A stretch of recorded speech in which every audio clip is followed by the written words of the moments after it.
There's so many details. It's always with Miro, he was my first true love as an artist, and I could look at his works forever.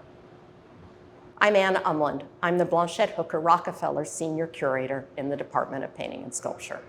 This over life-sized hallucinatory self-portrait by Joan Miro is a picture that has always haunted me, but it's one that struck me with a particularly new immediacy and urgency when MoMA staff was allowed to come back to the museum after many months away in preparation for our long-awaited public reopening on August 27th. So this is a picture that Miro created over a 6-month period between October 1937 and March 1938. He was working in a small improvised studio in a temporary apartment in Paris. He had settled there the year before, in November 1936. He'd come to Paris, in fact, just for a short visit. And then, due to the heightened tensions of the Spanish Civil War, he decided that he was going to stay in Paris, and he had his wife and young daughter join him. And that period of self-imposed exile ended up lasting some 4 years.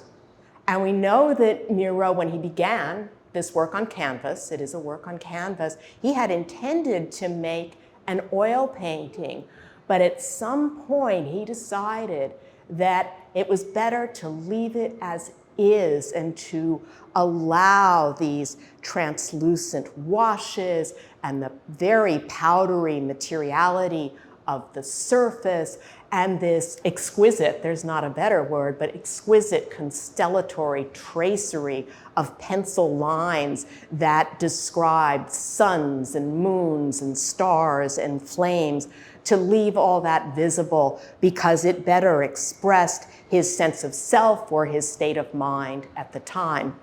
If I had to put into words, which is of course what you all want me to do right now, if I had to put into words why this picture just leapt off the wall at me in a new way during our own uncertain moment, is like looking into the eyes of someone who is watching the world as he knew it collapse before his eyes.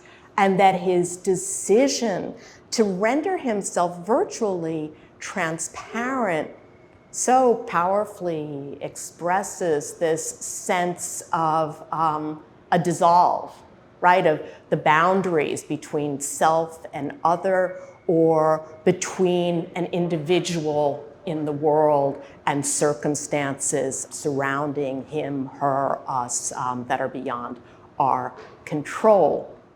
I cannot separate my perception of it from the moment we are living through.